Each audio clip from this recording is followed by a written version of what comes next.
नमस्कार, आप सभी का स्वागत। क्लास 12 कंप्यूटर साइंस की कंप्लीट जो सीरीज है उसके अंतर्गत हमने जो है 9वें वीडियो के साथ एसक्यूएल की शुरुआत की थी, जिसमें एसक्यूएल का कीज, डेटा टाइप और कंस्टेंट को हमने 9वें वीडियो के अंदर देखा था। लास्ट जो 10वां वीडियो था उसके अंदर मैंने आपको जो इसके अंतर्गत हमने जो भी डेटा की जो कमांड की कैटेगरीज हैं वो डिस्कस कर ली थी। अब हम इनके ऊपर एसक्यूएल के अंदर बनने वाले जो भी फंक्शंस हैं उनको यहाँ पर बहुत ही अच्छे तरीके से समझने वाले हैं। तो चलिए शुरुआत करते हैं। तो देखिए, एसक्यूएल के अंदर जब अपन कमांड्स के बारे में बात करते हैं, फंक्शंस के बारे में बात करते हैं, तो फंक्शन मेनली दो प्रकार के होते हैं। ठीक है, इसके अंदर जो आपके फंक्शन कोर्स के अंदर रखे गए हैं वो आपके दो प्रकार के जो फंक्शन है वो रखे गए हैं। एक होता है आपका एक है आपका सिंगल रो फंक्शन और एक है आपका मल्टी रो फंक्शन। कौन सा है बेटा? एक है आपका सिंगल रो फंक्शन और एक है मल्टी रो फंक्शन। ठीक है, यहां पर अगर अपन बात करते हैं तो मल्टी रो फंक्शन जो होता है उसको अपन एग्रीगेट फंक्शन के नाम से भी जानते हैं। एग्रीगेट फंक्शन के नाम से भी जानते हैं। तो सिंगल रो का मतलब है कि जो फंक्शन एक टाइम में एक रो पे ही अप्लाई होते हैं वो होते हैं सिंगल रो। और मल्टीपल रो मतलब क्या होता है? जिसमें मल्टीपल रोज के ऊपर अप्लाई करते हैं लेकिन उसका आउटपुट एक सिंगल रो पे, मतलब एक सिंगल आउटपुट ही मिलता है। अभी आपको मैं पूरा का पूरा समझा दूंगा यहाँ पर कैसे काम करते हैं ये। ठीक है, और मैंने बोला भी था आपको कि प्रैक्टिकल क्लास आपको मैं बहुत जल्दी इसकी प्रोवाइड कर दूंगा। तो देखिए, सबसे पहले अपन मैथमेटिक्स जो यहाँ पर सिंगल रो फंक्शन के अंतर्गत जो है, सबसे पहले यहाँ पर जो है कौन कौन से सिंगल फंक्शन आते हैं, तो मैथ फंक्शन कौन कौन से है वो समझते हैं। सबसे पहला फंक्शन देखो एबीएस। एबीएस को कहते हैं एब्सोल्यूट। कौन सा? एब्सोल्यूट। यानी अगर इसके अंदर आप यहाँ पर नेगेटिव वैल्यू को पास करेंगे, जैसे मैंने यहाँ पर लिखा सेलेक्ट एबीएस, इसके लिए कोई टेबल होना कोई जरूर नहीं है, आप डायरेक्टली इन कमांड को रन कर सकते हो। तो मैंने लिखा यहाँ पर सेलेक्ट, फिर लिखा एबीएस और यहाँ पर जो है मैंने नेगेटिव वैल्यू दी थी, तो ये क्या करेगा? उसको पॉजिटिव में कन्वर्ट कर दिया। तो select return the absolute value of x, ये क्या करता है कि जो भी वैल्यू दी जाती है उसको यहाँ पर क्या करता है? एब्सोल्यूट वैल्यू में कन्वर्ट करके दे देता है। फिर सील फंक्शन की बात करें तो ये क्या करता है? Return the smallest integer greater than और इक्वल टू एक्स। ये यहां पर क्या करता है कि ये या तो स्मॉलेस्ट इंटीजर ग्रेटर देन और इक्वल टू एक्स, यानी जो भी एक्स के इक्वल या उससे जो स्मॉलेस्ट होता है, मतलब जो एक्स की जो वैल्यू दी जाती है उससे छोटी जो वैल्यू होती है वो आपको प्रोवाइड करता है। जैसे मैंने यहां पर लिखा 4.2, तो यहां पर क्या बात करेगा? देखो, return the smallest integer greater than और इक्वल टू एक्स, या तो एक्स के इक्वल या फिर उससे जो ग्रेटर रहेगी वैल्यू वो आपको यहां पर प्रोवाइड करेगा। फ्लोर की बात करें तो यहां पर फ्लोर वैल्यू जो होती है वो क्या करती है? यहां पर जैसे यहां पर 4.8 दिया गया है, तो 4.8 का यहां पर देखो सील, और इसको याद करने की ट्रिक देता हूं। देखो आपको मैं यहां पर छोटी एक, यहां पर मान लीजिए कि ये एक मकान है, इस मकान का यहां पर जो ऊपर छत होता है उसको क्या कहते हैं अपन? सील। और नीचे का जो फर्श होता है उसको क्या कहते हैं अपन? फ्लोर कहते हैं। अब मान लो मैंने एक वैल्यू दी यहाँ पर 4.2, तो 4.2 के बाद क्या करता है? सील वैल्यू बात करें तो 4.3, 4.4, 0.5, 0.6, 0.7, 0.8, 0.9 और लास्ट में कौन खत्म होगा? तो यहाँ पर खत्म होगा 5। तो देखो ये 5 आया था यहाँ पर। इसी प्रकार से अगर अपन बात करें नीचे की तो 4.2 है, 4.1 होगा, फिर कौन होगा? खुद 4 आएगा, तो देखो वो 4 इक्वल आ गया, तो ये हो गया इसका फ्लोर। तो इस प्रकार से भी आप इनकी जो है वैल्यूज को याद रख सकते हो अगर आपको एग्जाम में डायरेक्टली देखने को मिलता है। तो अगला फंक्शन है आपका राउंड। तो राउंड क्या करेगा? उसकी जो डेसिमल जो प्लेस होती है तो उसके बाद का जो यहाँ पर इक्वलिटी जो होता है, जैसे यहाँ पर क्या किया इसने बोला, यहाँ पर लिखा सेलेक्ट राउंड और अंदर दिया 3.14152, लेकिन उसके आगे इसने बोला कि मुझे राउंड वैल्यू सिर्फ 2 का ही चाहिए, तो यहाँ पर क्या क्या पॉइंट के बाद की सिर्फ 2 संख्याओं को रिटर्न किया। देखो यहाँ पर अगला यहां पर आपके फंक्शन है जिसको बोलते हैं पावर फंक्शन। पावर के अंदर क्या करते हैं? दो वैल्यू को पास किया जाता है और वो क्या करता है? उसको पावर ऐड करता है। जैसे यहां पर मैंने लिखा 2,3, तो इसका मतलब है कि 2 की पावर 3 कितना करने से क्या आउटपुट आ जाएगा? 8 आउटपुट आ जाएगा। इसी प्रकार से मैंने क्या SQRT, ये क्या करेगा? स्क्वायर रूट ज्ञात करेगा। जैसे 16 का स्क्वायर रूट क्या होता है? तो 16 का स्क्वायर रूट होता है 4, ये आउटपुट देखो 4 आ गया। तो ये थे मैथ के फंक्शन। अब बात करते हैं स्ट्रिंग के फंक्शन कौन कौन से हैं। तो स्ट्रिंग के अंदर पहला आता है यू केस, इसको बोलते हैं अपर केस। तो आप लिखेंगे सेलेक्ट यू केस और ब्रैकेट में जैसे मैंने लिखा यहाँ पर हेलो, तो ये क्या करेगा? अपर केस में कन्वर्ट कर देगा। इसी प्रकार से मैं लिखूंगा एल केस, तो ये क्या करेगा? उस स्ट्रिंग को एल यानी लोअर केस में कन्वर्ट कर देगा। इसी प्रकार से मैं लिखता हूं यहाँ पर लेंथ, तो ये क्या करता है? उस स्ट्रिंग के अंदर कितनी लेंथ है, तो मैंने लिखा MYSQL, तो टोटल कितने कैरेक्टर है? 5, तो देखो 5 इसकी लेंथ आउटपुट आ गई। फिर आता है कॉनकेट। तो कॉनकेट क्या करता है? 2 से अधिक जो स्ट्रिंग होती है, 2 या 2 से अधिक जो स्ट्रिंग होती है उसको क्या करता है? ये कंबाइन यानी कनकेनेट कर देता है, यानी जोड़ता है। सिंपल सी बात। हम अगला लिखा हुआ सब स्ट्रिंग str पोज और यहां पर लिखा हुआ लेंथ। तो इसके अंदर क्या किया जाता है? Extract string from starting positions 8 position two lane character. यहां पर दिया गया है, देखो मैं आपको सीधा यहां से समझाता हूं। यहां पर आप लिखेंगे सेलेक्ट, फिर लिखा हुआ सब स्ट्रिंग। अब किसको करना है? डेटाबेस। डेटाबेस के अंदर यहाँ पर क्या क्या? 2। तो मैं यहाँ पर कहां से शुरू होगा? यहाँ पर देखो, यहाँ पर ए से शुरू हुआ यानी 2 नंबर वाली पोजीशन। अब यहाँ पर इसने क्या बोला? 4, तो 1 2 3 और 4, ये देखो भाई 2 से तो शुरू किया मैंने, यहाँ पर देखो 1 और ये 2 कौन है, ए, तो यहां से शुरू किया। अब इसने बोला 2 से लेकर 4 अक्षर आगे गिनो, तो देखो एक तो खुद हो गया, 2 3 और 4, तो ए भी आउटपुट आ गया आपके यहाँ पर। ठीक है, चलो अगला था ट्रिम। तो ट्रिम क्या करता है भाई, ये क्या करता है, remove leading and trailing space. ये क्या करता है कि किस स्ट्रिंग से पहले और बाद के दोनों स्पेस को एक साथ अगर आप रिमूव करना चाहते हो तो उसके लिए यहां पर क्या करते हैं, अपन ट्रिम फंक्शन का यूज करते हैं। अगर एल ट्रिम की बात करेंगे तो सिर्फ ये स्ट्रिंग के सिर्फ लेफ्ट साइड का यहां पर क्या करेगा, स्पेस को हटाएगा, जैसे ये जो स्टार्टिंग में यानी लेफ्ट साइड में। और अगर यहां पर बात करें एल ट्रिम, तो यह क्या करेगा, जो स्ट्रिंग के जो लास्ट में यहां पर जो स्पेस होता है उसको रिमूव करने के लिए यूज करते हैं। कौन सा, आर ट्रिम का यूज। अब बात करते हैं डेट फंक्शन कौन कौन से होते हैं। तो डेट फंक्शन के अंदर पहला आता है नाउ। तो ये क्या करता है, वर्तमान यानी करंट डेट और टाइम दोनों को रिटर्न करता है। यहां पर ध्यान रखना, अगर आपको वर्तमान में यानी करंटली जो भी डेट और टाइम दोनों चल रहे हैं उनको एक साथ देखना है तो उसके लिए यूज करते हैं अपन नाउ। और इसका आउटपुट इस प्रकार से आता है, पहला ईयर, फिर मंथ, फिर डेट, फिर आता है यहां पर आपके टाइम जिसमें हॉर, फिर मिनट और फिर सेकंड आएंगे। अगला आता है कर डेट। कर डेट को बोलते हैं करंट डेट, ध्यान रखना करंट डेट। तो यहां पर ये क्या करता है, करंट डेट आपको आउटपुट में देता है। इसी प्रकार से करंट टाइम देखना है तो आप क्या लिखेंगे, करंट टाइम, सेलेक्ट कर टाइम, तो ये क्या करेगा, करंट टाइम आपको देगा। इसके अलावा यहां पर आप देखो अगला, अब मुझे अगर यहां पर क्या करना है, मुझे अगर यहां पर ईयर देखना है तो मैं क्या कर लूंगा, मैं लिखूंगा पहले सेलेक्ट ईयर और उसके अंतर्गत यहां पर जो भी ईयर चाहिए वो मैं लिखूंगा इसके अंतर्गत। अगर आप चाहते हो कि यहां पर नाउ में से निकालना है तो आप क्या करोगे, पहले लिखोगे सेलेक्ट नाउ, उसके अंदर आप मंथ को पास कर दोगे तो क्या करेगा, उस नाउ में से यानी करंटली जो भी मंथ चल रहा है, ये तो क्या है देखो मैंने इनपुट किया है 2025, 2 और 23, तब यहां पर 2025 आउटपुट दिया। लेकिन आप जो करंटली चल रहा है उसके हिसाब से देखना चाहते हो तो उसके लिए लिखोगे सेलेक्ट, फिर लिखोगे नाउ, इसके आगे यहां पर क्या करोगे, इसके ब्रैकेट के अंदर यानी यहां पर ब्रैकेट के अंदर आप क्या करोगे, पास करोगे इसके अंदर मंथ, तो क्या करेगा, उस मंथ को दिखा देगा। अगर आप ईयर को पास करोगे तो ये क्या करेगा, ईयर को पास कर, आपको ईयर को दिखा देगा। ठीक है, अगर आप टाइम को करोगे तो जो यहां पर करंटली जो टाइम चल रहा है खाली उसी को आउटपुट में देगा। ठीक है, और अगर यहां पर देखो डेट, डेट लिखोगे तो क्या करेगा, जो वर्तमान में डेट चल रहा है खाली उसी को आउटपुट में देगा। अगर आप डे नेम लिखोगे, देखो डेट में क्या होगा, ये देगा सिर्फ 23 तारीख, लेकिन डे नेम दोगे तो उस दिन क्या दिन है वो आपको दिखा दिएगा। इसी प्रकार से एक आता है आपके मंथ नेम, कौन सा आता है बेटा, मंथ नेम, तो ये क्या करेगा, मंथ का नाम आपको यहाँ पर आउटपुट में देगा। तो ये कुछ फंक्शंस होते हैं जो इसके अंदर काम करते हैं। तो यहाँ पर देखो सेलेक्ट डे और इसमें मैंने लिखा तो देखो सिर्फ 23 आउटपुट आ गया। तो इस प्रकार से आप यहाँ पर जो है इसके अंदर डिटेल्स को क्रिएट करवा सकते हैं। चलो भैया, तो यहां पर ये फंक्शंस आपको समझ में आ गए। ठीक है, ये अभी हम जो है सिंगल रो फंक्शंस की बात चल रही थी हमारी। ठीक है, इसके बाद देखो यहां पर अगला फंक्शन आता है कास्ट और कन्वर्ट। तो कास्ट क्या करता है, convert value to specific data. अगर आप किसी वैल्यू को किसी स्पेसिफिक डेटा टाइप में कन्वर्ट करना चाहते हैं, जैसे यहां पर मैंने 1 2 3 को यहां पर एज कैरेक्टर लिया तो देखो ये कैरेक्टर में कन्वर्ट हो गया। फिर कन्वर्ट फंक्शन जो होता है वो क्या करता है, वैल्यू को किसी डिफरेंट टाइप में कन्वर्ट करता है। ठीक है, ये इस प्रकार से यही वाला भी यूज कर सकते हो, ऊपर कास्ट वाला भी यूज कर सकते हो। लेकिन सबसे इंपॉर्टेंट पार्ट अब आता है हमारा यहां पर।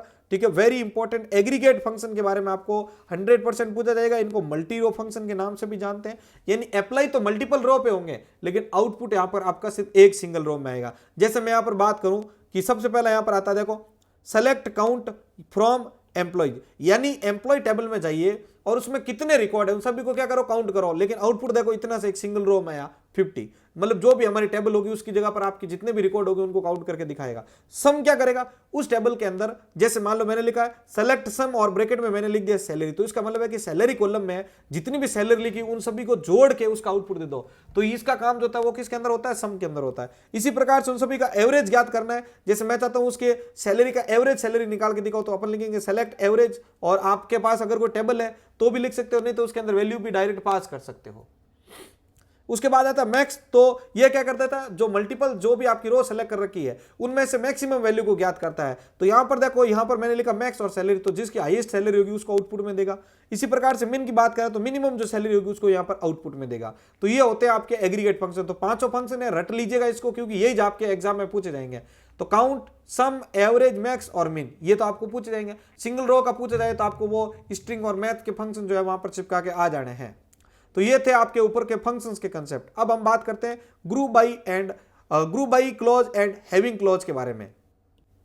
The group by clause is used in SQL to group rows that have the same values in specific column into aggregated data. यानी इसका मतलब है कि ग्रुप बाई क्लॉज होता है वो एसक्यूएल में एक ग्रुप बनाने के लिए यूज होता है जिसमें सेम वैल्यू रो के एक साथ एग्रीगेट किए जा सकते हैं, यानी जिनमें सेम वैल्यूज है उन सभी को या सेम वैल्यू से रिलेटेड जो कॉलम्स है उन मतलब जो वैल्यूज है तो उन सभी को यहाँ पर एक ग्रुप में लेके आना, तो उसके लिए अपन इसका यूज करते हैं। तो ये कौन कौन से होते हैं, ये होते हैं देखो आपके यहाँ पर काउंट, सम, एवरेज, मैक्स और मिन। The having clause is used to filter group based on aggregate function similar to how to the where clause individual row, ठीक है, where clause filter individual row। इसका मतलब है कि having clause का use आप जो है वो ग्रुप बाई के बाद फिल्टर करने के लिए यूज कर सकते हैं। जैसे ग्रुप बाई कर दिया, अब उस ग्रुप बाई में से भी अगर आपको कोई फिल्टर लगाना है तो उसके लिए इसका यूज कर सकते हैं। जैसे वेयर क्लॉज इंडिविजुअल रो को फिल्टर करता है, वैसे ही अपन यहाँ पर क्या कर सकते हैं, जो हैविंग क्लॉज होता है ना उसका यूज करके वो ग्रुप को भी फिल्टर कर सकते हैं। देखो आपने एक रिकॉर्ड लिया, उसको पहले ग्रुप कर दिया सेम वैल्यू को, अब उसमें से भी फिल्टर लगाना चाहते हो तो उसके लिए हैविंग क्लॉज का यूज करते हो, जैसे वेयर क्लॉज होता है। तो यहाँ पर देखो क्या लिखा हुआ है, मैंने लिखा यहाँ पर सेलेक्ट, फिर लिखेंगे अपन कॉलम का नेम जिसको भी आप करना चाहते हो, फिर अपन लिखेंगे एग्रीगेट जो फंक्शन आप लगाना चाहते हो और उस कॉलम का नाम अंदर आप पेस्ट कर देंगे, फिर लिखेंगे अपना टेबल का नाम। अब उसको ग्रुप बाई जो करना चाहते हो तो उस कॉलम का नाम लिखोगे और यहाँ पर आ जाएगा आपका हैविंग और आगे आपका क्या हो जाएगा कंडीशन। तो अपन को ग्रुप के ऊपर कभी कंडीशन लगानी है तो उसके लिए अपन क्या करेंगे, हैविंग का यूज करेंगे, किसका, हैविंग क्लॉज का यूज करेंगे। तो चलिए इसको एग्जांपल के साथ समझने की कोशिश करते हैं। यहां पर हमारे पास में, यहां देखिए हमारे पास में एक टेबल दी हुई है जिस टेबल का नाम है क्या, एम्प्लॉय टेबल। क्या नाम है, एम्प्लॉय टेबल है। इस एम्प्लॉय टेबल की अगर अपन बात करें तो 4 कॉलम है, एम्प्लॉय आईडी, नेम, डिपार्टमेंट और सैलरी।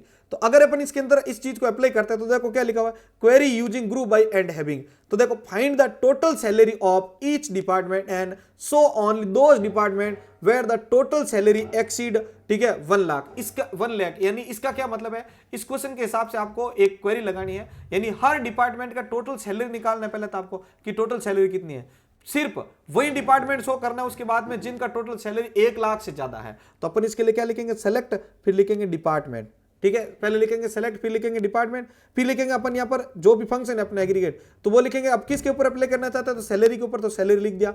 एज यहाँ पर क्या आ जाएगा हमारे पास में, यहाँ पर टोटल सैलरी, ठीक है, फ्रॉम एम्प्लॉय, तो यहां पर आ गया फ्रॉम एम्प्लॉय। ग्रुप बाई करना चाहते हैं इसको, एज किसके रो तौर पर, डिपार्टमेंट, और हैविंग जिसकी जो सम ऑफ सैलरी जो है 1 लाख से ज्यादा, तो उसके ऊपर यहां पर क्या कर देगा, ये आउटपुट हमें देगा। तो यहां पर देखो कितने ग्रुप है, देखो एक तो डिपार्टमेंट, यहां पर आईटी, एक तो आईटी का डिपार्टमेंट है, एक सेल्स का है और एक एचआर का है।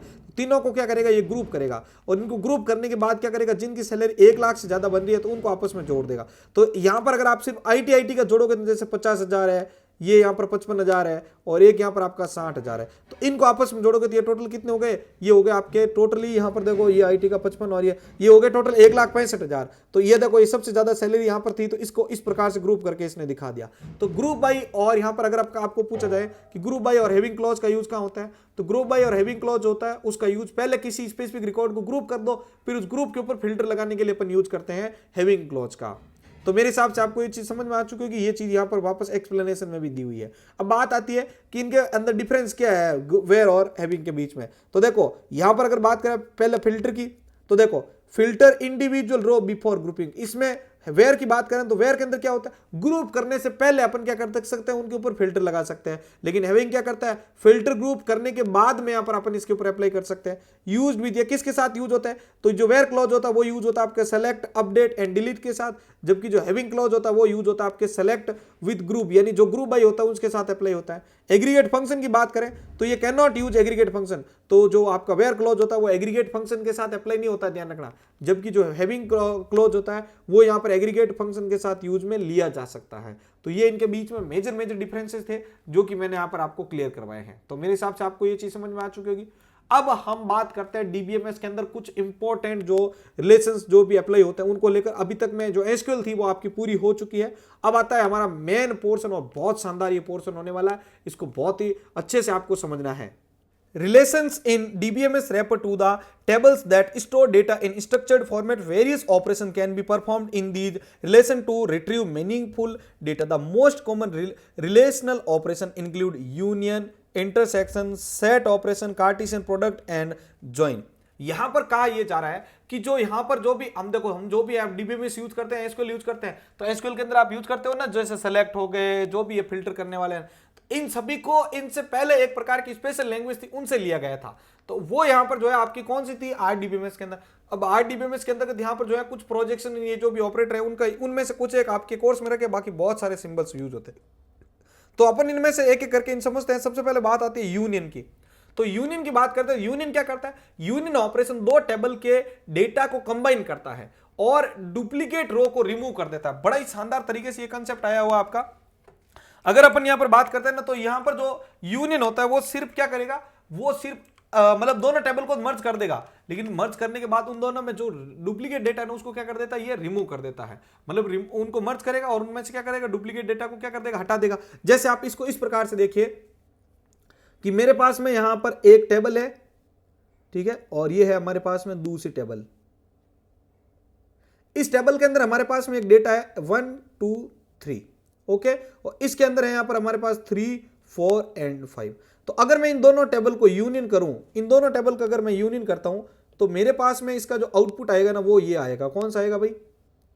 इनका जो आउटपुट आएगा वो आएगा, देखो 1 2 और 3 तो आ जाएगा। अब देखो 3 उसमें भी है, तो ये क्या कर देगा, उसको रिमूव कर देगा। आगे आ जाएगा 4 और उसके बाद आ जाएगा क्या, यहां पर 5। ये इसको मैं वापस ड्रॉ कर रहा हूं ना भाई,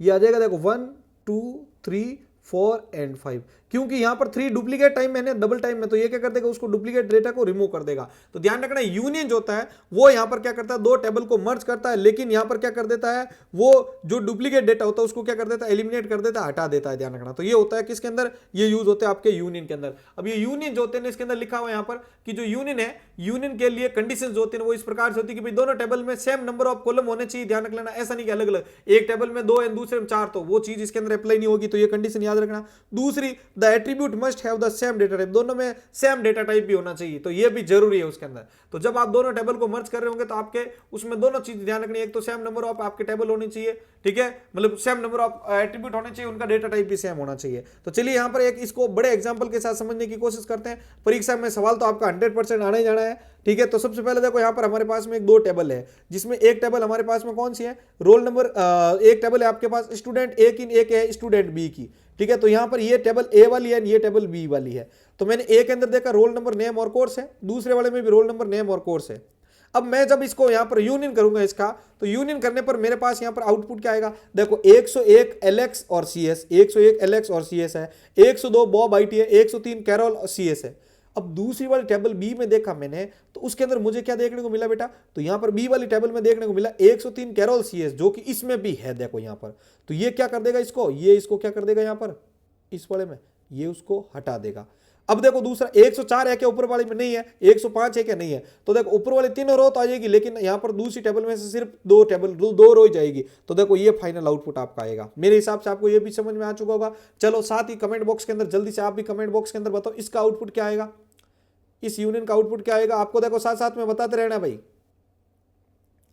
एक टेबल में एक्स वाई जेड आ रखा है, दूसरे टेबल में हमारे पास एक्स है, जेड है, और इसके अलावा ए है और बी है। तो जल्दी से कमेंट बॉक्स में बताओ कि अगर मैं इसका यूनियन करूंगा तो इसका आउटपुट क्या आएगा भाई। कमेंट बॉक्स में लिखो जल्दी से, यूनियन करके उसका आउटपुट लिखो जल्दी से एक बार। इसका आउटपुट क्या आएगा, एक्स वाई जेड, और इधर दे रखा है एक्स जेड ए और बी, तो इसका यूनियन क्या आएगा।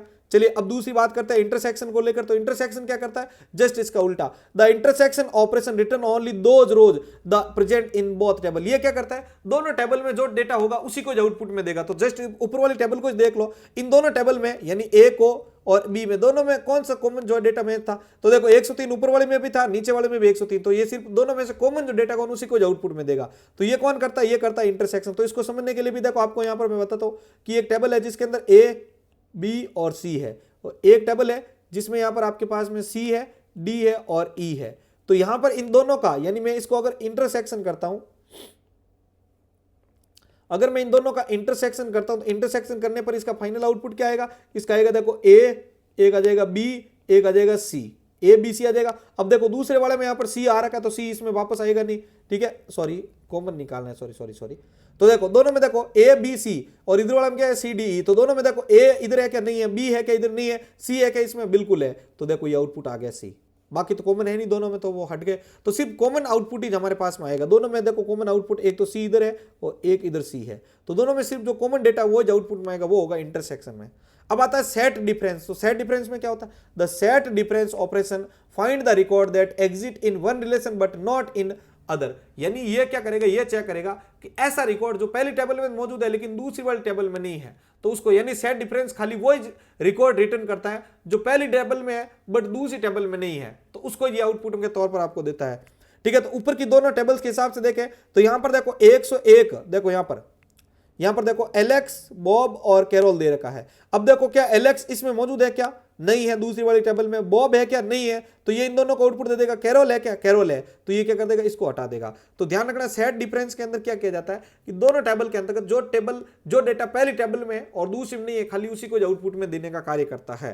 फाइनली अब यहां पर अपन पहुंच चुके हैं सबसे इंपॉर्टेंट कंसेप्ट के पास, जो कि आ जाता है हमारे पास में क्या, वो आता है कार्टेशियन प्रोडक्ट। ध्यान रखना कार्टेशियन प्रोडक्ट के बारे में बात करते हैं। The Cartesian product operation return a combination of each row from the first relation and with every row with the second relation। इसमें सीधी सी बात कही जा रही है कि ये क्या करता है कि एक टेबल जो होती है उस टेबल का जो डेटा, मतलब जो उस टेबल का जो कार्टेशियन प्रोडक्ट होता है वो दूसरे वाले टेबल के साथ में किया जाता है।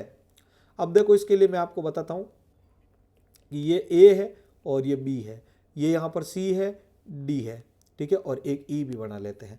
तो ये क्या करेगा, ईच रो जो होगी ना उससे गुणा करेगी। देखो ये इससे भी करेगी, ये इससे भी करेगी और ये इससे भी, मतलब अपने आप को मल्टीप्लाई करेगी, फिर ये इससे भी करेगी, इससे भी करेगी और इससे भी करेगी। तो इस प्रकार से यहाँ पर इनके बीच में कॉम्बिनेशन बनता है। अब आपको कई बार पूछा जाता है कार्टेशियन प्रोडक्ट करेंगे तो आपको फॉर्मूला एक छोटा सा प्यारा सा याद रखना है। वो फॉर्मूला कुछ इस प्रकार से कि जब भी आप कार्टेशियन प्रोडक्ट करते हो तो इन दोनों के बीच में आपको ध्यान रखना है कि टोटल, मतलब जो टोटल रो और एट्रीब्यूट कितने बनेंगे। तो देखो अगर अपन को कार्टेशियन प्रोडक्ट की बात की जाती है और आपको पूछा जाता है टोटल एट्रीब्यूट यानी टोटल कॉलम कितने बनेंगे, तो इसके अंदर क्या करना है आपको करना है जो भी एक्स, मान लो mn है, जो भी आपकी टेबल 1 टेबल 2 का जो टेबल 1 और जो टेबल 2 है उसका जो कॉलम है उसको आपस में जोड़ देना है उनकी संख्या को। तो यहां पर अपन क्या करेंगे, यहां पर मैं लिख रहा हूं TB1 प्लस TB2, यहां पर लिख सकते हैं दोनों टेबल के एट्रीब्यूट को जोड़ेंगे। ओके, और अगर आपको पूछ लिया जाए कि टोटल रो कितनी बनेगी, टोटल रो, ठीक है, टोटल एट्रीब्यूट्स तो आपको मैंने बता दिया था, टोटल रोज कितनी बनेगी, तो टोटल रोज के लिए फॉर्मूला याद रखना आपको।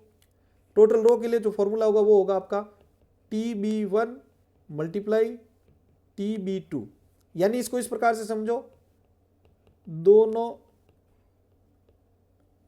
टेबल की टोटल नंबर ऑफ रोज को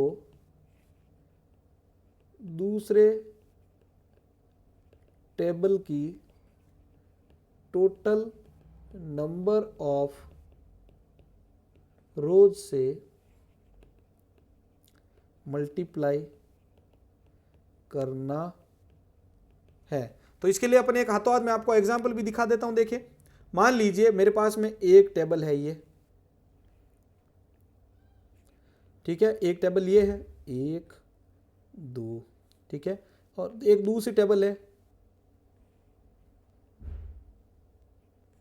जिसके अंदर भी मान लीजिए कि 2 कॉलम है 1 2 3। तो अब अगर अपन यहाँ पर बात करें तो यहाँ पर जैसे ये x y है, ठीक है, और यहाँ पर मान लो ये भी x और y है, इसका कोई इशू नहीं रहेगा, मैं आपको बता दूंगा इसका सॉल्यूशन, ठीक है। अब यहाँ पर मान लो कि ये TB1 है, ये टेबल 1 है और ये है आपकी टेबल 2। अब आप देखेंगे यहाँ पर कि हमारे पास में यहाँ पर बात करें तो इसके हिसाब से बात करें तो टोटल एट्रीब्यूट यानी जो नई कार्टेशियन प्रोडक्ट होगी इनके बीच में, तो कार्टेशियन प्रोडक्ट होने के बाद में यहाँ पर इनके बीच में यहाँ पर कितना बनेगा, तो टोटल एट्रीब्यूट्स कितने बनेंगे भाई, टोटल एट्रीब्यूट्स कितने हैं देखो, तो यहाँ पर TB1 में कितने हैं 2, दूसरी वाले में कितने हैं 2, तो टोटल कितने बनेंगे 4 बनेंगे। इसी प्रकार से अगर आपको पूछ लिया जाए, अगर आपको इसके अंदर ये कहा जाए कि यहाँ पर टोटल रोज कितनी बनेगी, तो टोटल रोज कितनी है भाई, तो देखो 1 और 2, इसमें कितनी है भाई 1 2 3 और 4, तो कितने हो गए भाई 2 गुणा 4, तो टोटल कितनी रो बनेगी, टोटल रो बनेगी आपकी 8, कितनी 8 रोज आपकी जो है इसके अंदर बनने वाली है। तो ये कार्टेशियन प्रोडक्ट के अंदर याद रखना इस प्रकार से ये काम करती हैं। अब मैं आपको ये कैसे किया जाता है, देखो ये टेबल तो मैंने बनी बनाई दे दी, लेकिन आपको ये कैसे करना है कार्टेशियन प्रोडक्ट करना आपको सिखा देता हूं। तो चलिए अपन चलते हैं यहाँ पर अपने नोट्स वाले पेज के ऊपर, और जहां जहां पे मैं आपके लिए गारंटी दे रहा हूं तो मतलब है कि आपके लिए यहाँ पर जो है बहुत ही शानदार मौका आपको मिलने वाला है। चलिए तो यहां पर अपन क्या करते हैं, 2 टेबल बना लेते हैं, फिर उनको कार्टेशियन प्रोडक्ट करना आपको मैं सिखा देता हूं। तो मेरे पास में यहां पर ये है पहली टेबल, ठीक है,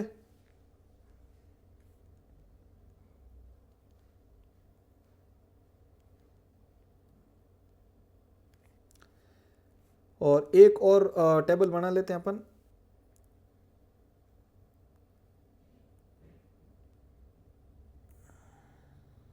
आप इसमें कितने भी कॉलम ले सकते हैं, ध्यान रखना है।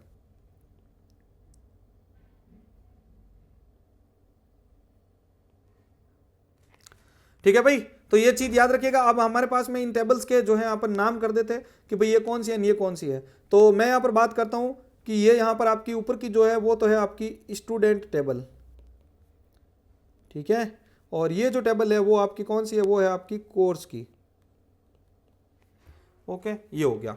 अब यहां पर अपन क्या करते हैं, यहां पर जैसे मान लो कि ये है आपकी SID और ये है आपका S नेम। इसी प्रकार से दूसरी जो टेबल है वो है आपकी CID की और ये है कोर्स की नेम की। अब मुझे क्या करना है, इसको करना है यहां पर क्या मर्ज। तो मर्ज करते समय हमें 2 चीजें याद रखनी है कि अगर अपन यहां पर बात करें तो टोटल कॉलम्स या एट्रीब्यूट कह सकते हैं वो कितने बनेंगे, और दूसरी चीज याद करेंगे अपन क्या, टोटल रोज कितनी बनेगी इनको मर्ज करने के बाद। तो देखो बड़ा सिंपल सा है, यहां पर क्या करना है अपने को m + n, और यहां पर क्या हो जाएगा m × n। तो सीधी सी बात है कि यहां पर ऊपर वाली टेबल के अंदर टोटल कितनी रोज है भाई, काउंट करो जल्दी से। देखो तो ऊपर वाले मतलब इन दोनों टेबल में, तो यहां पर क्या हो जाएगा 2 + 2 यानी 2 देखो 2 इसमें है 2 इसमें है, तो कितने हो गए भाई 4 हो गए ना। तो 2 + 2 कितना हो गया भाई, तो 2 + 2 आपका हो गया 4। तो 4 बढ़ेंगे कॉलम, अभी मैं बना के दिखा दूंगा आपको। और रो कितनी बनेगी, तो देखो इसमें कितनी है, तो इसमें 1 2 3, इसमें कितनी है 1 2 और 3, तो 3 इसमें भी है 3 इसमें भी है, तो कितनी हो गई 3 × 3 कितनी हो गई बेटा, तो ये हो गई 9। अब देख लेना प्रूफ विद आपको यहां पर पूरी बना के दिखाऊंगा टेबल, और यही जो मैंने अभी बताया था वही आउटपुट आपको यहां पर मिलेगा। तो अपन को क्या करना है, 4 कॉलम बनाना है। ये लो 4 कॉलम बना लेते हैं सबसे पहले।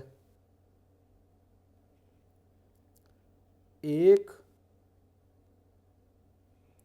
फिर ये बन जाएगी 2, फिर ये बन जाएगी 3 और एक बन जाएगा 4। ये बन गए हमारे 4 कॉलम।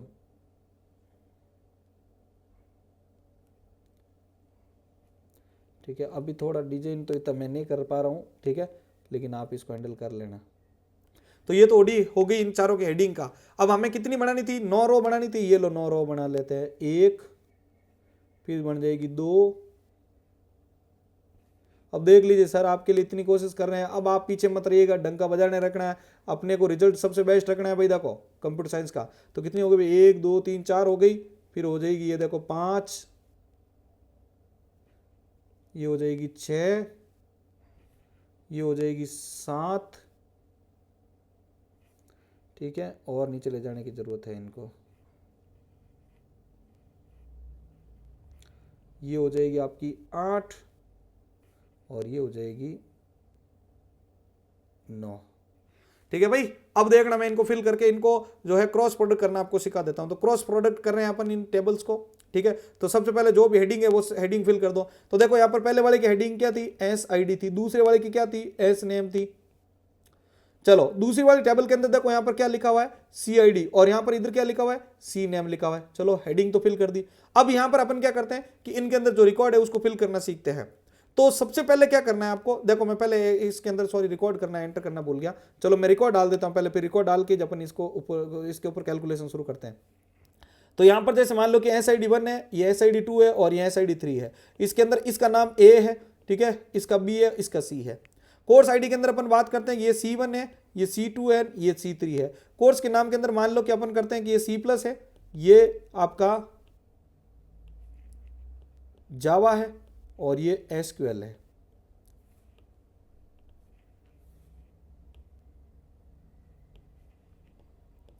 ठीक है, अब हम इनको इसके अंदर फिल करके देखते हैं, ठीक है, कैसा आउटपुट आता है। तो देखिए आप, इसका मैं पूरा का पूरा इसमें कैलकुलेशन करके आपको दिखाता हूं। तो सबसे पहले क्या करना है, इधर का ये लेना है 1A, क्या लेना है आपको, सबसे पहले इस 1A को क्या करना है, इसके लिए सेलेक्ट करना है। तो चलिए अपन 1A को क्या करते हैं, इसके अंदर फिल करके देखते हैं। तो यहां पर लिखते हैं 1A। अब इस 1A को मैंने क्या कहा था कि इस 1A को इन तीनों से रो से क्या करना है, आपको गुणा करना है, इन तीनों से। तो तीनों से गुणा करना है तो क्या करेंगे अपन, 1A लिख दिया। और 1A को पहले ऊपर वाली से इससे गुणा करो। तो यहां पर क्या लिखा हुआ भाई, यहां पर लिखा हुआ आपका C1 और फिर क्या लिखा हुआ C++। चलो वापस करो 1A, क्योंकि हमें दूसरी वाली से भी तो गुणा करना है। तो दूसरा क्या है C2 और उसके आगे क्या लिखा हुआ जावा, ये लो जावा भर दिया। अगली वाले में देखो क्या लिखा हुआ है 1A, और अगला देखो रिकॉर्ड किसका है, वो है C3 SQL का। तो C3 लिख दिया, ये लो SQL फिल कर दो इसके अंदर, बड़ी इजी है। चलो ये तो होगी पहली रो का मल्टीप्लीकेशन इसके साथ। चलो दूसरी रो हमारे पास क्या थी, दूसरी रो है सर 2B। चलो 2B है, 2B अब 2B को वापस क्या करना है, C1 C+ से गुणा करना है, C1 और C++ से गुणा करना है। चलो वापस 2 लेकर आओ, 2B लेके आओ। अब ये किस से गुणा करेगी, ये C2 और किस से गुणा करेगी, जावा से गुणा करेगी, ये लो जावा आ गया। फिर आया वापस 2B, अब ये किससे गुणा करेगा, तो ये करेगा सर C3 और किससे गुणा करना है इसको, SQL से गुणा कर लो, ये लो। तो दो रो का गुणा कर लिया आपने। अब यहां पर तीसरे की बारी आ जाती है। तो तीसरा यहां पर देखो क्या है, तीसरा है सर 3 और C। अब 3C को गुणा करो इससे, तो 3C इससे गुणा करेगी, दिया क्या हो जाएगा, पहला C1 और C++। चलो अगला वापस 3C लेके आओ। अब ये किससे गुणा करेगी, ये करेगी सर C2 और किससे करेगी, जावा से, ये लो जावा से हो गया। फिर लेके आओ वापस 3C, अब ये लास्ट किससे गुणा करेगा, तो ये करेगा C3 और किससे, SQL से। ये देख लो, अब टोटल आपका फिल भी हो गया, और आपके देख लो जितनी मैंने रो और जो कॉलम बताए थे वो एग्जैक्ट आपके इसके अंदर फिल भी हो चुके हैं। मेरे हिसाब से आपको ये चीज समझ में आ चुकी होगी कि किस प्रकार से आपका यहां पर जो है ये काम करता है। आया मजा भाई आप सभी को। तो इस प्रकार से आप कार्टेशियन प्रोडक्ट को यहां पर क्या कर सकते हो, फिल कर सकते हो। अब एक इंपॉर्टेंट चीज आपको याद रखनी है, अगर मान लीजिए दोनों टेबल में कॉलम के नाम सेम हो, तो आप क्या करोगे, टेबल के नाम के साथ, देखो टेबल के नाम के साथ आप क्या करोगे, टेबल के नेम के साथ में आपको क्या करोगे, डॉट ऑपरेटर का यूज करना है। जैसे मान लीजिए कि ये एक टेबल है जिसमें यहां पर ये कॉलम A है, और इस वाली टेबल में देखो ये 1 वाली टेबल है और ये 2 वाली टेबल है, और इसमें भी कॉलम का नाम एज है। तो आप इसको ऐसा लिखोगे, देखो 1.A, और इधर वाले को कैसे लिखोगे, 2.A। आया समझ में आपको। तो कॉलम का नाम लिखते समय जैसे मान लो ये SID यहां पर भी लिखा हुआ है और यहां पर भी SID होता, तो अपन इसको ऐसा लिखता, देखो कैसे, यहां पर देखो, यहां पर लिखते हैं student.SID और यहां पर लिखते हैं student.CID। तो इस प्रकार से लिख के आपको ध्यान रखना, जब सेम नेम के कॉलम होते हैं तो उसकी प्रॉब्लम को इस प्रकार से सॉल्व किया जाता है, ध्यान रखना। सेम नाम की जो कॉलम होती है उसको यहां पर जो है दूर करने का जो इश्यू होता है, वो इसके लिए आप इससे करोगे कि कॉलम के यानी टेबल के नाम के बाद आप क्या करोगे, कॉलम का नाम लिखोगे, जब सेम टाइप का आपके कॉलम का नेम होता है। तो ये चीज जो होती है आपके किसके अंदर, कार्टेशियन प्रोडक्ट के अंदर, पूरा का पूरा देखो फिल करके इसको करवाया है। स्क्रीनशॉट लेना चाहो जल्दी से कर लो भाई, स्क्रीनशॉट ले लीजिए जल्दी से, आपके काम आने वाला है। चलिए, तो ये कार्टेशियन प्रोडक्ट का जो है कंप्लीट सीन था, जो कि मैंने यहाँ पर आपको पूरा करवाया है। अब बात करते हैं जॉइंस को लेकर। तो जॉइंस क्या होते हैं भाई, जॉइन को समझने की कोशिश करो जल्दी से। तो जॉइन क्या करता है भाई, जॉइन जो होता है वो दो टेबल को क्या करता है, मर्ज यानी जॉइन करवाने का काम करता है, इसमें भी कोई अलग नहीं है। यानी जॉइन जो होता है, दो टेबल के रिकॉर्ड को एक कॉमन कॉलम के बेसिस पर क्या कर देता है, कंबाइन कर देता है। अब इसके अंतर्गत अगर हम बात करते हैं, ठीक है, तो पहला आता है इनर जॉइन। तो देखो ये क्या होता है, an inner join return only those record where there is match in both table, यानी उन्हीं रिकॉर्ड को मैच ये रिटर्न करता है जो दोनों टेबल में मैच हो रही होती है। Based on the given condition it is a row in a one table does not have a corresponding match in the another. Join operation जो होता है वो डीबीएमएस में दो से अधिक जो टेबल है उनके रो को कॉमन जो आपके कॉलम होता है उसके आधार पर जोड़ने के लिए यूज करता है। ये कार्टेशियन प्रोडक्ट से अलग है, क्योंकि कार्टेशियन प्रोडक्ट क्या करता है, हर एक रो को दूसरे टेबल की रो के साथ मल्टीप्लाई कर रहा था, ऊपर आपको मैंने बताया था। जबकि जॉइन ऑपरेशन जो होगा ना वो कंडीशन को अप्लाई करता है ताकि सिर्फ हमें जो चाहिए ना वही रिकॉर्ड मिले। तो दोनों में ये डिफरेंस है, ध्यान रखना। जो कार्टेशियन प्रोडक्ट होगा वो तो ईच जो रो होती है उससे मल्टीप्लाई करता है, लेकिन ये क्या कर रहा है, उन दोनों के अंदर फिल्टर लगा है, मतलब कंडीशन के बेस पर ही रिलेवेंट रिकॉर्ड को देगा। तो जॉइन रिलेशन डेटाबेस में बहुत इंपॉर्टेंट है, क्योंकि डेटा को नॉर्मलाइजेशन मेंटेन करने के लिए ये सबसे अच्छा आपके लिए माना जाता है। तो ये जो अभी अपन इनर जॉइन की बात कर रहे हैं, तो ये जो इनर जॉइन यानी ये टाइप्स है इसका, किसका, जॉइन का। तो इनर जॉइन जो होगा ना वो सिर्फ वही रिकॉर्ड आपको आउटपुट में देता है जहां दोनों टेबल में मैच अवेलेबल होता है। भाई इसमें भी ये डेटा है, इसमें भी है, तो मैच करके आपका डेटा देता है। अगर किसी रो का दूसरे टेबल में कोई मैच नहीं होता है तो वो रिकॉर्ड में इंक्लूड ही नहीं होगा, आपका वो रिकॉर्ड में आपको आउटपुट मिलेगा ही नहीं, ध्यान रखना, वो हट जाएगा उसके अंदर। तो उसकी क्वेरी नीचे दे रखी है, जैसे लिखा हुआ है यहाँ पर सेलेक्ट ए डॉट कॉलम। तो इसका मतलब क्या है कि पहली ए वाली टेबल है उसका कॉलम, फिर लिखा हुआ है ए डॉट कॉलम 2 यानी उस टेबल का दूसरा कॉलम, फिर लिखा हुआ है बी डॉट कॉलम यानी दूसरी वाली टेबल बी जिसका कॉलम 1 और कॉलम 2, तो ए से क्या करेगा, ये मैच करेगा फ्रॉम ए टेबल ए। ठीक है, फिर लिखा हुआ है इनर जॉइन और यहां पर लिखा हुआ है टेबल बी, ये एक्स्ट्रा छप गया थोड़ा सा इश्यू। ठीक है, फिर लिखेंगे ऑन को मतलब ये इसको ज्वाइन करने का है। ठीक है, on A dot common column बराबर बराबर B dot common column B. तो देखो यहां पर टेबल हमारे पास दे रखी है, इस टेबल के अंदर एम्प्लॉय आईडी दे रखी है, नेम डिपार्टमेंट, इधर देखो डिपार्टमेंट आईडी डिपार्टमेंट नेम दे रखा है। तो ये हमारे पास दो टेबल है जिसका नाम एक तो एम्प्लॉय टेबल नाम लिखा हुआ है और दूसरा टेबल का नाम क्या है भाई, दूसरी टेबल का नाम डिपार्टमेंट है। अब अगर मैं इसका इनर ज्वाइन करूंगा तो इनर ज्वाइन कैसे होगा, देखो इसका कमांड आगे दिया हुआ है अगले वाले पेज पे। इसका क्या है, थोड़ा सा रिवीजन अगर आप कर लोगे ना तो आपको क्या है ये चीज समझ में आनी शुरू हो जाएगी।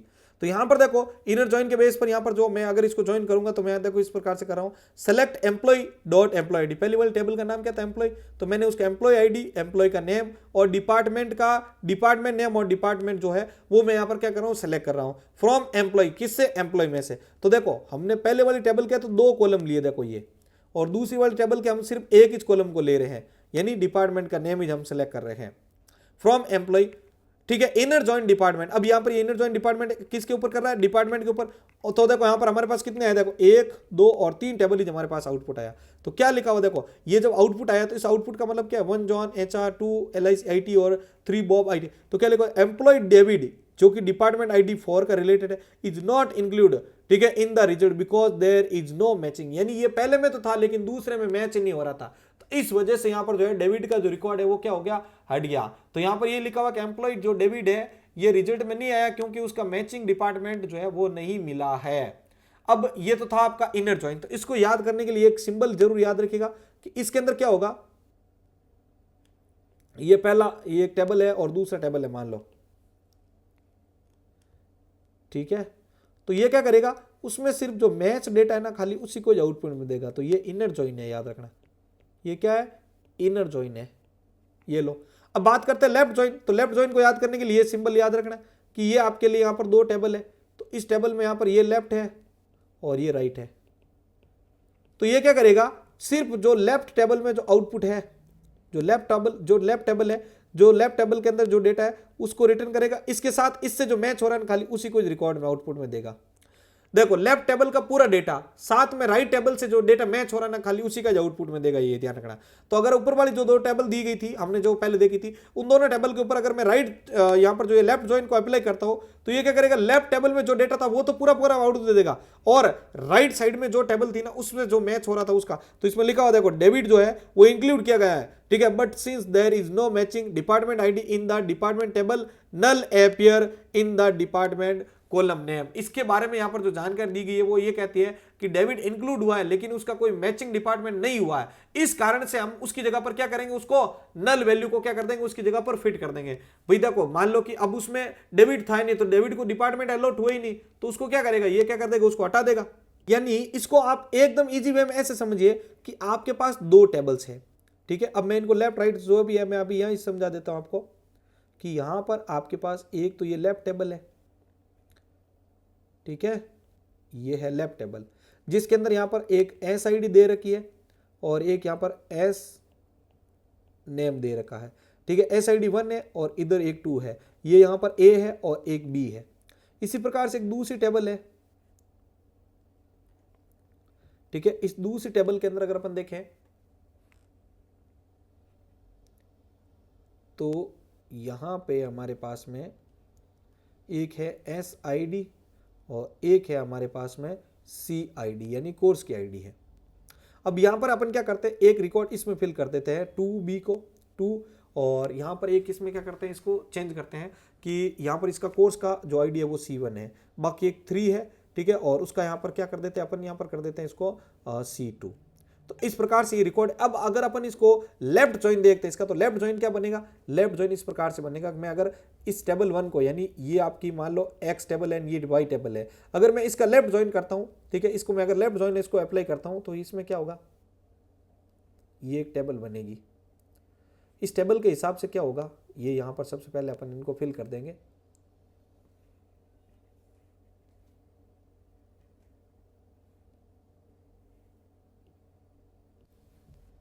इनको यहां से कीजिए बंद ओके, अब इन तीनों कॉलम का जो नाम है वो आप डाल दीजिए यहाँ पर, यानी दोनों में मैंने आपको बोला था जब सेम नेम होंगे तो अपन उसके लिए क्या करेंगे, तो उसके लिए टेबल का नाम लिखेंगे, तो x.sid लिख देंगे, फिर लिखेंगे अपन यहाँ पर क्या, एस नेम, ठीक है। और यहाँ पर इसको एक कॉमन रहने दी, सॉरी, क्योंकि हमने 2 बार तो वैसे भी रिवाइज करना नहीं इसको, तो कोई इश्यू नहीं इसका, तो मैं कार्टेशियन प्रोडक्ट के भरोसे रह गया था थोड़ा। तो देखिए यहाँ पे ये हो गया SID एस नेम और यहाँ पर हो जाएगा CID। अब देखिए रिकॉर्ड को फिल करते समय थोड़ा सा ध्यान दीजिएगा आप, मैं रिकॉर्ड को फिल कर रहा हूँ इसमें, तो रिकॉर्ड को फिल करते समय आपको क्या ध्यान रखना है कि भाई जैसे ये रिकॉर्ड इसमें एंटर कर रहे थे हम लोग, तो पहला यहाँ पर देखो लेफ्ट ज्वाइन, तो लेफ्ट ज्वाइन में मैंने बोला था कि पहले तो आपको लेफ्ट साइड का पूरा डेटा डाल दो, तो ये लिख दिया 1A, फिर इधर क्या लिखा 2 और क्या लिख दिया B। अब 2B इधर भी है क्या, देखो इधर तो इसमें है, यहाँ पर मतलब इसमें 2 है क्या, इधर वाले SID में 2 है क्या, तो बिल्कुल SID में 2 इधर भी है। फिर हमने यहाँ पर क्या कर दिया कि लास्ट कौन बचा, तो लास्ट बचा हमारे पास सर 3, तो 3 का यहाँ पर क्या है, तो 3 का C देखो, अब 3 है तो 3 का यहाँ पर देखो S नेम नहीं है, तो देखो जिनका डेटा नहीं है ना उसके लिए बात कही थी अभी जस्ट यहाँ पर, ये जो नल की बात रखी थी ना, ये किसके लिए थी कि जैसे मान लो कि मैं 1 को अप्लाई कर रहा हूँ, SID 1 इधर भी है, SID 1 यहाँ पर नहीं है इसमें, तो देखो SID 1 का S नेम तो है लेकिन उसका CID हमारे पास नहीं है, इधर S नेम मतलब SID 1 है क्या, इधर वाली टेबल में देखो इधर कहीं पर भी आपको 1 दिख रहा है क्या, नहीं है, तो उसकी जगह पर आप क्या कर दोगे, यहाँ पर नल को अप्लाई कर दोगे। अब देखो 2 आया हुआ है, 2 के आगे क्या लिखा हुआ है इसका S नेम, तो B लिख दिया, ये देखो B आ गया, यहाँ पर कोई प्रॉब्लम नहीं है। लेकिन क्या आपको इधर इसमें मतलब इसको CID है क्या, बिल्कुल है CID, तो CID इसके क्या है, C1 है। तो ये चीज के लिए मैं बात कर रहा था अभी आपको, जब ये रिकॉर्ड आप एंटर करें, तो इसीलिए मैंने आपको बात की थी कि ये रिकॉर्ड जब एंटर करोगे तो इस प्रकार से लिखोगे। तो यहां पर मैंने क्या किया भाई कि यहां पर जो रिकॉर्ड एंटर हो रहा था उसकी जगह पर मैंने ये रिकॉर्ड एंटर करने हैं, तो मैं यहां पर इसकी जगह पर तो कर दूंगा क्या, C1। लेकिन अब जब 3 की बारी आई तो 3 इसमें नहीं है, देखो 3 इसमें नहीं है, तो 3 यहां पर इसमें नहीं है, तो क्या होगा, अपन इसको क्या कर देंगे, स्किप कर देंगे। तो मैंने अभी क्या कही थी कि लेफ्ट साइड की जो टेबल है उसका तो रिकॉर्ड आपको साथ में क्या करेंगे, पूरे का पूरा देखने को मिलेगा, ठीक है। साथ ही आपको राइट से जो मैच हो रहा खाली वो आउटपुट आपको इसके अंदर देखने को मिलेगा। तो ये इसकी टेबल आउटपुट में आ गई आपके। तो देखो हमारे पास में 1 था, 2 था, 1 और 2 आ गया, लेकिन साथ में इधर देखो कि हमारे पास में 1 का यहां पर इससे मैच करता हुआ डेटा नहीं था दूसरी वाली टेबल में, तो उसकी जगह पर अपन क्या करेंगे, नल फिल कर देंगे। जस्ट इसका उल्टा आपके जस्ट नीचे वाला ये रहेगा राइट आउटर, तो राइट आउटर में क्या होता है कि राइट साइड की पूरी टेबल आ जाएगी और उसके साथ में 1 का जो डेटा मैच नहीं हो रहा उसकी जगह पर नल भर देंगे। तो देखो इसकी टेबल क्या बनेगी, इसकी टेबल बनेगी SID CID और S नेम बनेगी, क्योंकि SID CID दोनों में और S नेम डाल दोगे। अब आपको बनना है इसका काम देने का, राइट टेबल आपको बनानी है और आपको मुझे यहाँ पर जो है 8209672952 पर, ठीक है, 8209672952 इस पर मुझे यहाँ पर क्या करना है, इसको व्हाट्सएप करना है, ठीक है। आप इसको मेरे नाम से सेव कर ले, संपत लिल्लड़, ओके। उस पर आपको मुझे क्या करना है, इस राइट टेबल को बना के मुझे व्हाट्सएप करना है। इसमें क्या करेंगे, जस्ट उल्टा होगा कि भाई राइट साइड की टेबल के अंदर क्या है भाई, यहाँ पर SID और CID है, तो इसको क्या करेंगे, लिखेंगे और उसके आगे कॉलम बनाएंगे S नेम। अब देखो इधर की 2 और 3 तो आपको डाल देनी है, 2 और 3 CID C आपका C1 C2 आ जाएगा, लेकिन इनका यहाँ पर S नेम इधर मैच हो रहा है क्या, तो CID 2 का S नेम है B, तो वो S नेम भी आ जाएगा, लेकिन उसकी जगह पर SID और ये जो आपके आ गया मतलब बाकी जो बचेगा, यानी 3 का यहाँ पर रिकॉर्ड इधर नहीं है, तो 3 का देखो SID और CID तो भर जाएगा, लेकिन S नेम की जगह पर आप क्या कर दोगे, नल भर दोगे। अब इसको बना के आपको मुझे बताना है, देखना है कि आप में से कितने जने जो है इसको सही करते हैं। तो ये था आपका इनर जॉइन और इसके नीचे वाला था आपका इनर जॉइन, उसके बाद लेफ्ट जॉइन और ये था आपके नीचे राइट जॉइन। अब इन दोनों का अगर आपको इनर जॉइन बनाना है तो क्या बनाओगे बेटा, इन दोनों का इनर जॉइन बनाना तो क्या बनाओगे, तो दोनों टेबल में जो रिकॉर्ड मैच हो रहा खाली वही, तो क्या बनेगा इसका बनेगा देखो SID और एक S नेम, फिर एक बनेगा CID।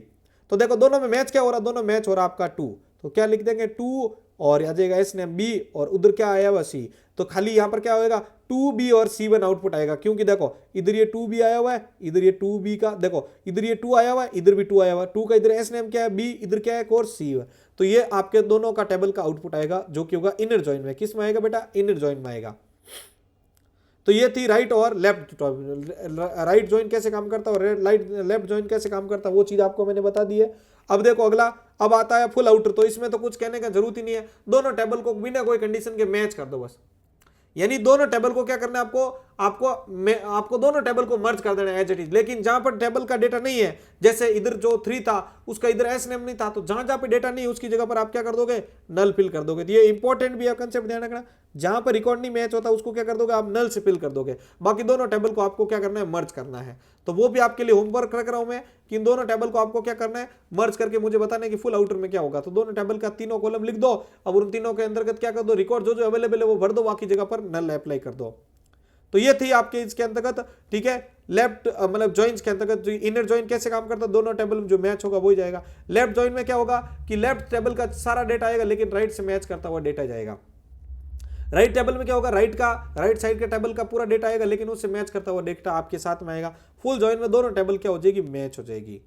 तो ये सारा इसके अंतर्गत दिया हुआ है। तो फाइनली अपन कह सकते हैं कि इनर जॉइन जो होता है ना वो स्ट्रिक्टली आपके लिए अप्लाई होता है। लेफ्ट जॉइन जो होता है, if we want to all data from the, सिर्फ लेफ्ट टेबल का डेटा चाहिए तो लेफ्ट, राइट टेबल का चाहिए तो राइट, और अगर आप चाहते हैं कि सारे के सारे डेटा है, नीड एवरीथिंग, तो अपन उसके लिए अप्लाई कर देंगे।